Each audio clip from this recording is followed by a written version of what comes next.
1960년대 초 케임브리지.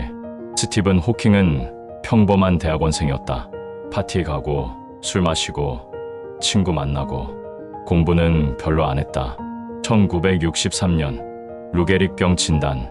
몸이 마비되기 시작했다. 걷지 못했다. 말하지 못했다. 쓰지 못했다. 휠체어에 앉았다. 음성합성기를 달았다. 모든 것을 잃었다고 생각했다. 하지만 이상한 일이 일어났다. 몸은 갇혔다. 하지만 정신은 자유로워졌다. 파티 못 간다. 그래서 생각한다. 잡담 못한다. 그래서 사색한다. 돌아다니기 못한다. 그래서 우주를 상상한다. 휠체어는 감옥이 아니었다. 우주선이었다. 스티븐 호킹. 제약이 나를 자유롭게 했습니다. 역설이다. 몸은 갇혔지만 가장 멀리 갔다. 우주 끝까지. 당신은 어떤가? 자유로운 몸으로 어디까지 하는가? 스티븐 호킹. 영구 이론물리학자, 우주론자. 1963년 루게릭병 진단. 시한부 2년 선고. 55년을 더 살았다. 1974년 블랙홀이 복사를 방출한다는 이론 발표. 1988년 시간의 역사 출간. 1000만 부 판매. 휠체어와 음성합성기로 우주의 비밀을 탐구했다. 우리는 정말 알고 있는가? 아니면 착각하는가? 지금부터 그가 발견한 것을 파헤쳐보자. 우리는 얼마나 모르는가? 시간은 어떻게 흐르는가? 그리고 겸손이란 무엇인가? 우리는 모른다. 핵심 통찰이다. 인간이 가장 위험한 순간은 다 안다고 믿을 때다. 1543년 코페르니쿠스. 지구가 중심이 아니다. 태양 주위를 돈다. 사람들은 비웃었다. 말도 안 돼. 우리가 중심이지. 수백 년 동안 인류는 믿었다. 지구가 우주의 중심이라고 확신했다. 틀렸다. 1920년대 과학자들은 믿었다. 우주는 하나의 은하다. 우리 은하가 전부다. 에드윈 허블이 발견했다. 아니다. 은하가 수십억 개다. 틀렸다. 또 2024년 현재 우리는 안다고 생각한다. 우주를 이해한다고. 정말 우주의 95%는 암흑물질과 암흑에너지다. 못 본다. 못 만진다. 뭔지 모른다. 우리가 아는 것은 5%다. 95%는 모른다. 현대를 보자. 인터넷 시대. 검색하면 나온다. 위키피디아, 유튜브, 챗GPT. 모든 정보가 손끝에 있다. 그래서 착각한다. 나는 안다. 코로나19 팬데믹. 2020년 전문가들이 말했다. 바이러스 학자, 역학자, 의사들. 하지만 SNS의 자칭 전문가가 더 많았다. 나는 연구했다. 내가 본 영상에 따르면 진실은 이거야. 모두가 전문가였다. 아무도 전문가가 아니었다. 틀린 정보가 넘쳤다. 사람들이 죽었다. 검색은 지식이 아니다. 읽는 것은 이해가 아니다. 회의실에서 신입이 제안한다. 이렇게 하면 어떨까요? 부장이 말한다. 20년 경험으로 말하는데 그건 안 돼. 확신한다. 경험이 있으니까, 많이 봤으니까. 하지만 물어보지 않는다. 왜 안 될까? 정말 안 될까? 시도라도 해볼까? 과거의 지식에 갇혔다. 새로운 가능성을 못 본다. 경험은 지혜가 될 수도 편견이 될 수도 있다. 무지를 인정하는 용기. 호킹이 보여준 것이다. 나는 모른다고 말할 수 있어야 한다. 1974년 계산하고 있었다.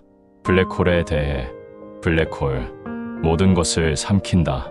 빛조차 탈출 못한다. 영원히. 그런데 계산하다가 이상한 걸 발견했다. 블랙홀이 빛을 낸다. 말이 안 됐다. 자기 이론과도 모순이었다. 하지만 계산은 맞았다. 블랙홀은 아주 천천히 증발한다. 어떻게 했는가? 솔직히 인정했다. 내가 틀렸다. 블랙홀은 영원하지 않다. 동료들이 비난했다. 당신 이론을 부정하는 거냐? 말했다. 진실이 더 중요하다. 내가 틀렸으면 고쳐야 한다. 호킹 복사. 그의 이름을 딴 발견이 됐다. 틀렸다는 것을 인정하는 순간 새로운 것을 배운다. 논쟁 중이다. 상대가 증거를 댄다. 당신이 틀렸다는 어떻게 하는가? 대부분 방어한다. 아니야. 그건 특수한 경우야. 내 말은 그게 아니라 인정하지 않는다. 왜? 창피해서, 자존심 상해서. 하지만 그래서 배우지 못한다. 계속 틀린 채로 산다. 틀렸다고 인정하는 것은 약함이 아니다. 성장이다. 무지를 이해했다면 이제 시간을 봐야 한다. 우리에게 남은 시간은 얼마나 되는가? 2년 시한부. 1963년 1월. 의사의 진단. 2년 남았습니다. 21세. 막 대학원 시작했다. 박사 논문도 못 썼다. 2년 730일. 무엇을 할 수 있는가? 절망했다. 끝났구나. 하지만 약혼녀 제인 와일드가 말했다. 그래도 살아야죠. 지금을 결혼했다. 1965년 박사 논문을 썼다. 1966년 특이점과 시공간의 기하학. 2년이 지났다. 죽지 않았다. 매일이 선물이었다. 하루하루가 예상 밖이었다. 5년, 10년, 20년 살았다. 연구했다. 블랙홀, 우주의 기원, 시간의 본질. 1988년 시간의 역사 출간. 46세 세계적 베스트셀러. 과학을 대중에게. 2018년 3월 14일 76세 세상을 떠났다. 2년 시한부가 55년을 살았다. 시간은 주어진 게 아니다. 선물이다. 오늘날을 보자. 당신의 시간. 바쁘다. 시간이 없다. 나중에 해야지. 나중? 언제?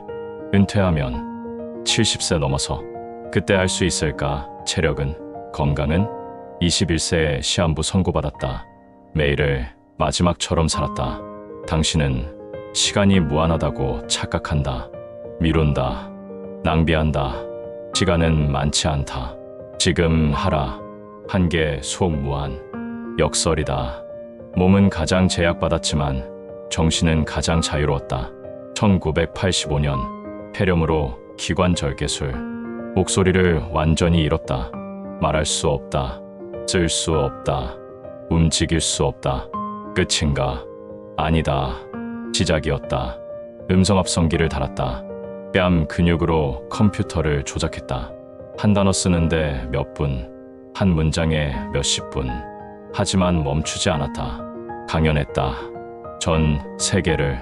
논문 썼다. 책 썼다. 제약이 집중을 만들었다. 산만함이 없었다. 평범한 사람들은 자유롭다. 걷는다. 말한다. 쓴다. 하지만 무엇을 하는가? TV 본다. SNS 한다. 잡담한다. 시간 죽인다. 자유로운 데 갇혀있다. 습관에, 나태함에 갇혀 있었는데 자유로웠다. 우주를 탐험했다. 정신으로. 자유는 몸이 아니라 정신이다. 핑계가 많다. 시간 없어서, 돈 없어서, 환경이 안 돼서. 정말 움직이지도 못했다. 말하지도 못했다. 쓰지도 못했다. 그래도 했다. 우주의 비밀을 풀었다. 당신의 핑계는 진짜인가? 아니면 변명인가? 한계는 변명이 될 수도 동기가 될 수도 있다. 시간과 한계를 이해했다면 마지막을 봐야 한다. 어떻게 살 것인가? 계속 질문하라. 태도였다. 답을 안다고 믿는 순간 배움이 멈춘다. 블랙홀을 연구했다. 평생 블랙홀이 뭔지 알았는가? 완전히? 아니다. 죽는 날까지 몰랐다. 더 알수록 모르는 게 더 많아진다. 하지만 멈추지 않았다. 계속 물었다. 블랙홀 안은 어떤가? 정보는 사라지는가? 시간은 시작이 있는가? 평생 질문했다. 답을 찾았다. 새 질문이 생겼다. 다시 탐구했다. 끝은 없다. 탐구는 계속된다. 2018년 3월 죽기 직전까지 논문을 썼다. 마지막 논문 주제, 다중우주의 증거. 답을 찾았는가? 아니다. 새 질문을 남겼다. 죽음도 탐구를 멈추지 못한다. 다음 세대가 이어간다. 오늘날의 문제를 보자. 확증 편향. 자기 생각과 맞는 정보만 본다. 다른 의견은 무시한다. 난 맞아. 저들은 틀렸어. 내가 아는 게 진실이야. 질문하지 않는다. 내가 틀릴 수도 있을까? 다른 관점은? 증거는? 그래서 갇힌다. 자기 세계에 성장하지 못한다. 질문을 멈추는 순간 생각이 멈춘다. 블랙홀의 교훈, 은유다. 블랙홀은 모든 것을 삼킨다. 하지만 빛을 낸다. 블랙홀, 절망의 상징처럼 보인다. 모든 것을 빨아들인다. 빛도, 시간도, 희망도, 탈출 불가능, 영원한 어둠. 하지만 발견했다. 블랙홀은 빛을 낸다. 아주 조금씩. 호킹 복사. 절망 속에 희망이 있다. 가장 어두운 곳에서 빛이 나온다. 인생이 그랬다. 1963년 시한부 선고. 절망의 블랙홀. 모든 것이 끝난 것 같았다. 꿈도, 미래도, 희망도. 하지만 그 절망 속에서 빛을 냈다. 연구했다. 사랑했다. 가르쳤다. 세상에 영감을 줬다. 절망은 끝이 아니다. 시작이다. 당신의 절망. 무엇이 있는가? 실패, 좌절, 한계. 그 안에 무엇이 있는가? 교훈, 성장, 새로운 시작. 블랙홀처럼 모든 것을 삼킨 것 같지만 빛을 낸다. 절망을 경험해야 희망을 안다. 현대를 사는 우리에게 그는 무엇을 말하는가? 첫째, 무지를 인정하라. 우리는 생각보다 훨씬 더 모른다. 다 안다고 믿는 순간 위험하다. 당신은 무엇을 모르는가? 둘째, 시간은 유한하다. 나중은 없다. 지금이다. 한계는 핑계가 아니다. 당신은 무엇을 미루고 있는가? 셋째, 계속 질문하라. 답을 찾으면 새 질문이 생긴다. 끝은 없다. 탐구는 계속된다. 당신은 무엇을 질문하는가? 마지막 메시지는 이것이다. 우리는 정말 알고 있는가? 아니면 착각하는가? 당신의 대답은 무엇인가? 오늘 당신이 확신한 것, 정말 맞는가? 증거는? 다른 관점은? 오늘 당신이 미룬 것, 왜 미뤘는가? 정말 시간이 없어서? 아니면 핑계? 오늘 당신이 포기한 것, 정말 불가능한가? 아니면 어려워서? 그는 우리에게 겸손을 가르친다. 무지를 인정하는 용기, 한계 속에서 무한을 찾는 지혜. 휠체어에 갇혔지만 우주를 탐험했다. 말할 수 없었지만 세상과 대화했다. 2년 시한부였지만 55년을 살았다. 제약은 자유가 됐다. 절망은 희망이 됐다. 무지는 탐구가 됐다. 우리는 별의 먼지로 만들어졌다. 그러나 별처럼 스스로를 태워야 빛난다. 별은 스스로를 태운다. 그래서 빛난다. 다 타면 죽는다. 하지만 그 빛은 우주를 밝힌다. 자신을 태웠다. 76년 동안 매일 한계와 싸우면서. 그래서 빛났다. 지금도 빛난다. 당신은 무엇을 태우는가? 당신은 빛나고 있는가?